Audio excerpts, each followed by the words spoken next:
Thank you for your time this evening, Alex. After a fantastic season, how's a close season been for you?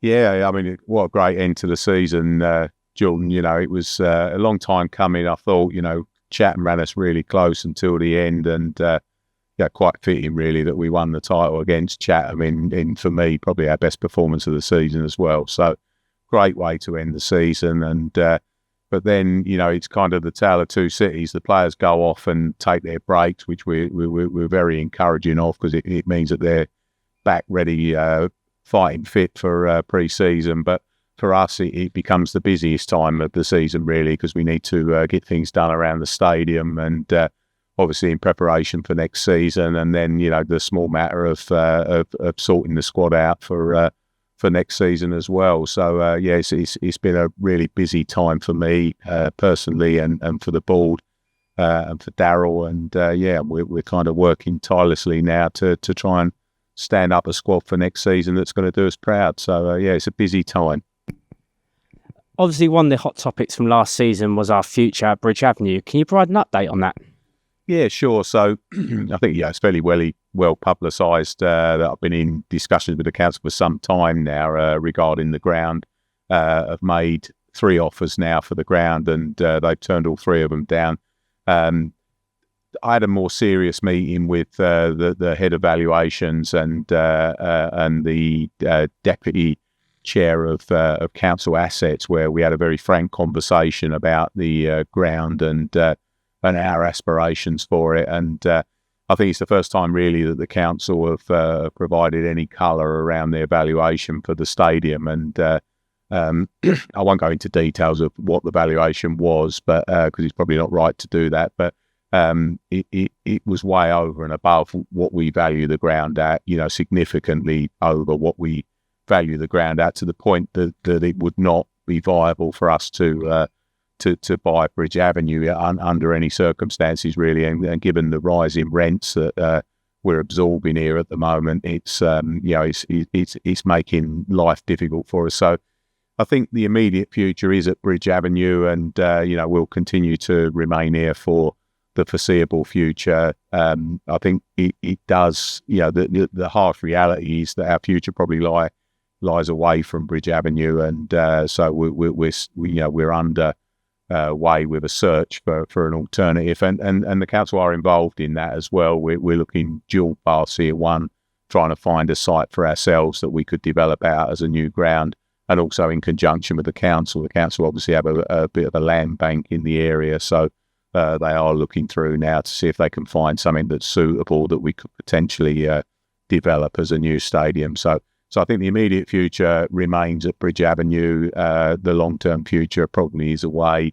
And I think now, where before we would look at doing things like the perimeter fence to sort of enhance the aesthetics of the stadium, we'll probably limit now improvements that we do to, necessary health and safety improvements or ground grading requirements for the next league. Excellent. Thanks for that. You've mentioned it's been a busy time regarding the squad. We've seen a number of players leave the club in the past couple of weeks. What are your thoughts on the departures? And can you provide us an update on the rest of the squad?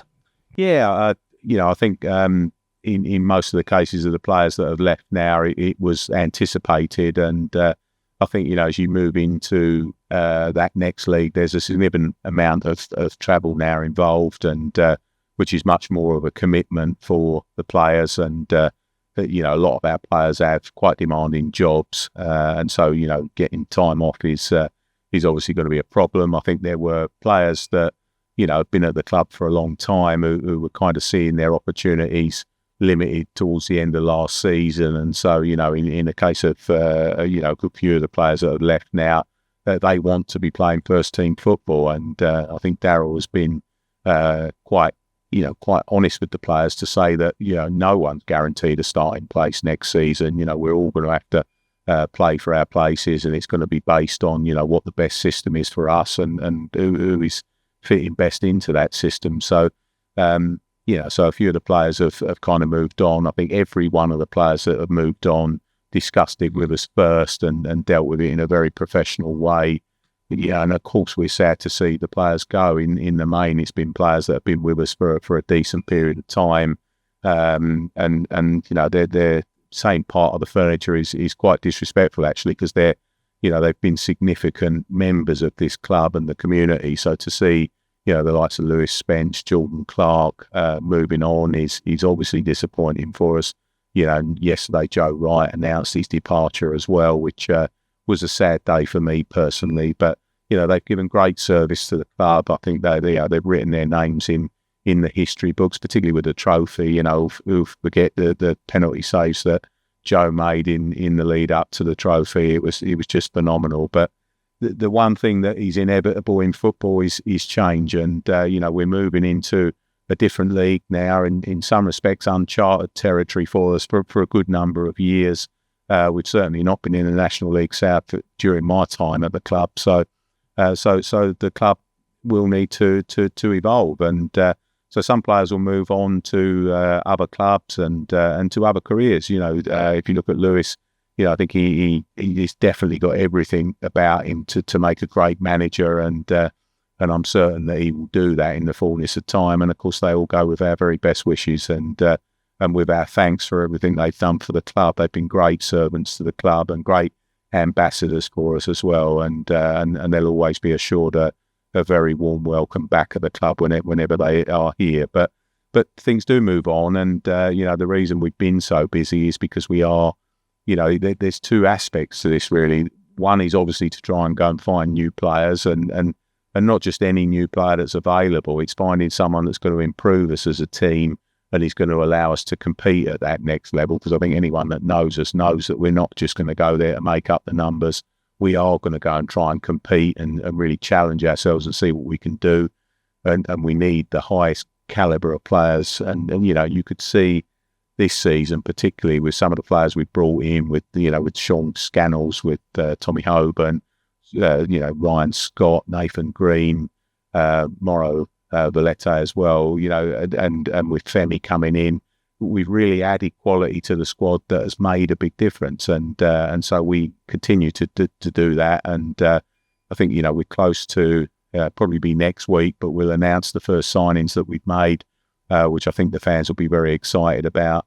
And so from that perspective, we've kind of worked with Daryl to look at areas in the squad that we feel we could do with strengthening and improving on, and we've worked on that.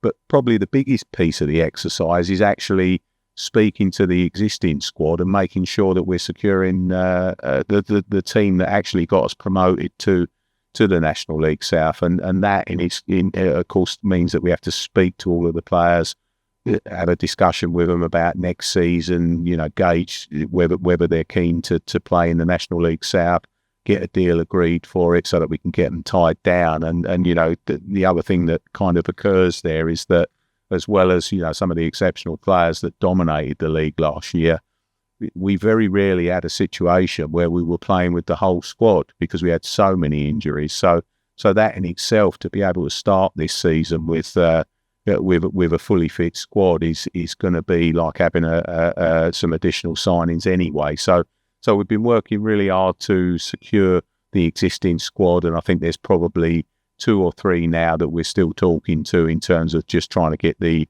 final deals done. And but in the main, most are done and secured for next season, which is great, because the one thing about the players leaving, which is something you and I have discussed before, is that not only are they great people, great footballers, but they're also great leaders and very vocal parts of the squad. And so we don't want to lose our DNA through next season. We want to maintain that kind of team spirit, the camaraderie, and the general, sense of togetherness that has really pulled us through an exceptional season. And I had a meeting with Craig Johnson from Averley, and one of the things that Craig had mentioned was that when they went up last season at our expense, of course, through the playoffs, they had 7 players that had played for them in Isthmian North, and by the end of the season, I think it was 4 or 5 that they still had left. And so having that core of players that had kind of gotten 2 promotions on the bounce, you can see, they made the playoff places last season, which I think was above and beyond everyone's expectations. Danny Scopes got manager of the season, rightly so, in my opinion, in the National League. And so for us, keeping that core together and that vocal element within the club is really what it's about, and keeping the heartbeat. And with some of the senior players leaving, it makes the recruitment even more key now that we bring in the right type of players. We're being offered probably 5 to 10 players a day that probably are not right for us, but the ones that we are focusing and drilling down on are right for us, and we've assessed that they're going to be the right types of characters. And I think you're going to be quite excited with some of the signings that we're making, and some of the others that we're talking to. If we can pull those off as well, we're going to have a really strong squad for next season. Thanks for that, Alex. One of the other questions from the fans we've seen on social media, etc., is regarding our home kit colour for next season. What can you tell us about that? Well, it's interesting because I think, as you know, we had the blue and white check shirt to mark our centenary, which I was really pleased that we did that, and it was our 100th season, 100 points and everything else, and we fell a little bit short of the 100 goals, but we nearly got there. So 100 was significant for us. I think the kit was widely liked by everyone. I really did think it was a good kit, and I think from our point of view, we're sort of conscious that we've got a cost of living crisis at the moment. Everything is more expensive, and so we didn't want to keep changing the kit up every season that we go through, because we know how expensive it is. And so we're going to stick with the blue and white check for next season for our home kit. We're going to introduce a new red and white kit, a red and white stripe kit for the away shirt. Excuse me. And then what we think we will probably do is that we'll rotate that the following season, so the red and white kit will become our home kit, and then we'll have a blue and white stripe that will be the away kit for the following season. So we're going to stick with that. And lastly, I understand there's an additional celebration on the cards in July. What can you tell us about that?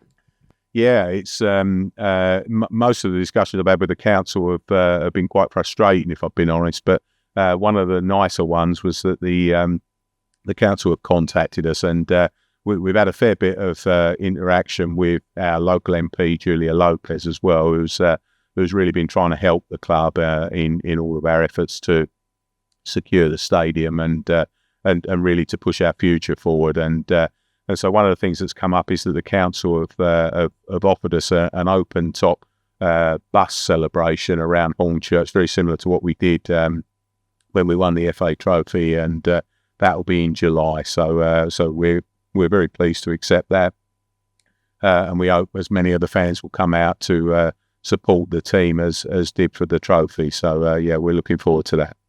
Lovely. Thank you for your time this evening, Alex. You're welcome. Thank you, Joel. Cheers.